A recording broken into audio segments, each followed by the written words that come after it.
تعالي بقى لما أقولك على طريقتي في الرز بلبن. قوام كريمي، وش مكرمش، طعم في منتهى الجمال، حاجة كده تحفة جدا جدا. هقولك النهاردة على كل التفاصيل والتكات اللي هتطلعي بيها أحلى طبق رز بلبن هتاكليه إن شاء الله. بس قبل ما نبدأ الوصفة بتاعتنا يلا بينا نسمي الله ونصلي على الرسول ونشوف معانا ايه. وأول حاجة أنا هشتغل بكيلو من الحليب، تمام. أهم حاجة يكون لبن دسم، هو ده اللي هيخلي الوش في الآخر مكرمش معاكي وبالشكل ده. مش همك بقى موضوع الكرمشة اللي على الوش دي، يبقى هتستخدمي أي نوع لبن مفيش أي مشكلة، تمام كده وزي الفل.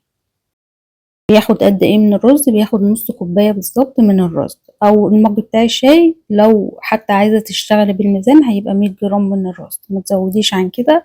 دي كمية كافية قوي للطريقة اللي احنا هنعملها النهاردة. اغسلي الرز بقى بتاعك كويس جدا، وبعد كده هنضيف عليه 3 كوبايات من المية علشان نسلق الرز ده.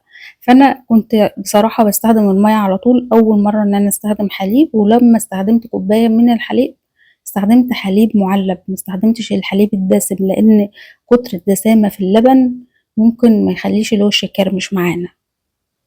بما ان اللبن اللي انا مستخدماه ما شاء الله تقيل جدا، فاستخدمت كوباية بقى من اللبن اللي هو المبستر وعليهم كوبايتين من المية. تقدري تستخدمي ال3 مية، تقدري تستخدميهم لبن زي ما انت عايزة. انا قلتلك كل الايه الحاجات اللي ممكن تخلي الوش يكرمش معاكي او ما يكرمش، ولسه طبعا في التفاصيل في الفيديو هنعرفها مع بعض. بتغطي عليه بقى وبتسيبيه لحد ما يستوي تماما، كل وقت للتاني كده بتقلبيه علشان ما يلزقش معاكي في الحلة، والنار بتكون هادية علشان برضو ما يلزقش معاكي في الحلة من تحت. اول ما يستوي تماما كده معاكي وتيجي تضغطي على الحباية نفسها تلاقيها خلاص مش مستحملة اصلا ان انت تضغطي عليها. اول ما بتضغطي عليها تلاقيها تحت ايديكي كده دايبة دوب. هو ده القوام المطلوب علشان خاطر يبقى الرز في الاخر مستوي معاكي، ويبقى واخد من طعم اللبن كده وطعمه حلو. في الوقت ده خلاص كان استوى معايا تماما، بدأت ان انا انزل بلتر من الحليب او اللبن.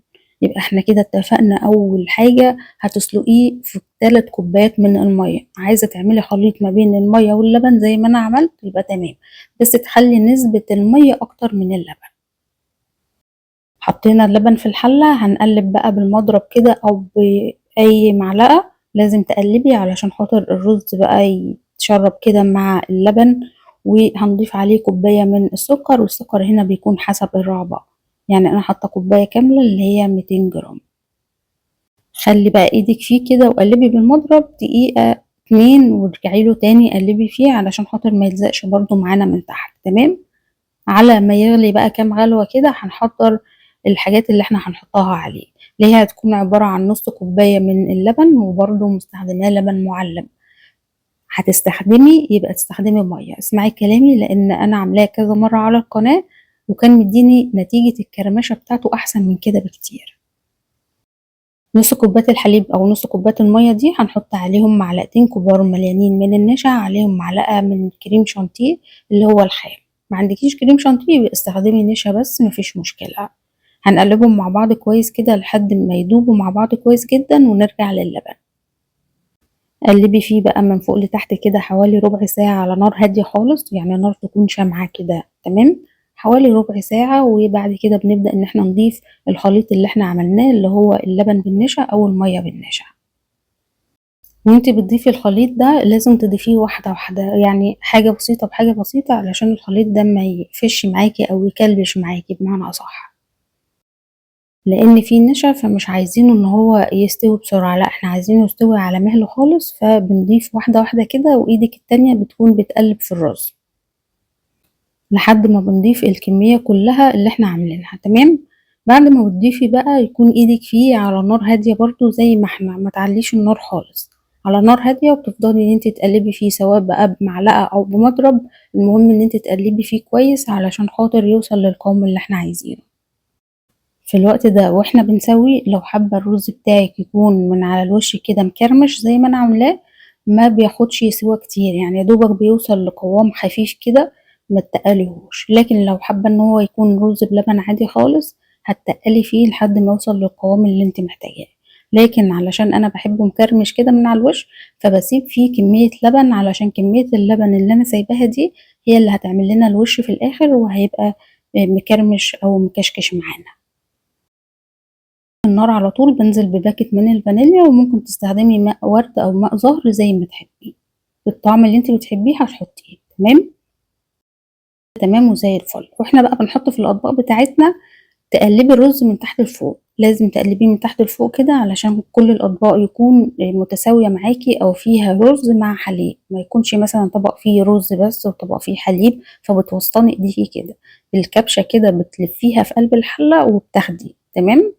واول حاجه بقى من فوق من على الوش كده بيكون فيه شويه من الحليب كده، علشان خاطر ده اللي هيعمل لنا الوش في الاخر.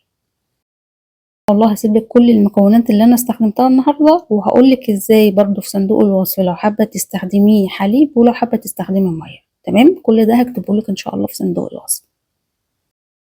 طبعا الطريقه دي انا معتمداها، عملتها على القناه كذا مره والحمد لله طريقه ناجحه، وكل اللي جربها الحمد لله طلعت حلوه قوي قوي معاه. في ناس بتحب تحط له لبن بودر، انا ما بحطش لبن بودر بصراحه، لان كده كده اللبن معايا الحمد لله بيكون دسم قوي، وبيديني النتيجه اللي انا عايزاها والطعم اللي انا عايزاه. نسيب اللبن بقى بتاعنا ده يبرد تماما، ما تحركوهوش خالص، يعني الرز بلبن ده ما تحركوهوش نهائي، يعني دوبك صبغتيه في الاطباق، سيبيه بقى على الرخامه على ترابيزه على اي حاجه لا يقل عن ساعتين.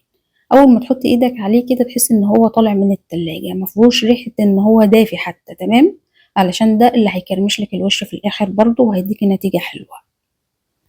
بعد ما بيبرد، يعني بعد ما بيبرد ساعتين ساعتين ونص 3 ساعات وهو مكشوف، ما تغطيهوش، بتحطي ايدك كده على الوش بتلاقيه اتشمع وعمل طبقة معاكي كده، دي اللي هتعمل الوش المكرمش ده لما يدخل التلاجة.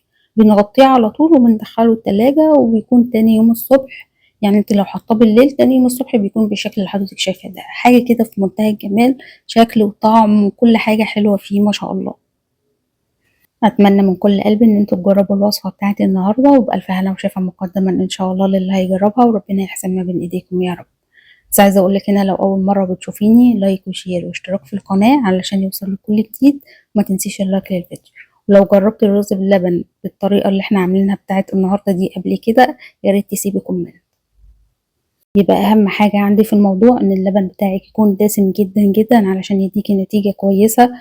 اهم حاجة برضو ان انت تسيبيه يبرد تماما، يعني يسقع بمعنى اصح ساعتين 3 4 كده مكشوف، وبعد كده بنغطيه بعد ما بيتشمع وبيعمل وش وبيبرد خالص.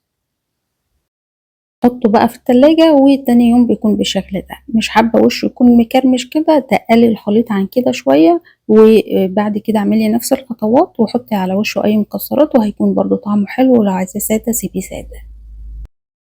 لو في اي استفسار سيبيلي تعليق وانا هرد عليك على طول. وبكده اكون خلصت الوصفة بتاعتي النهاردة.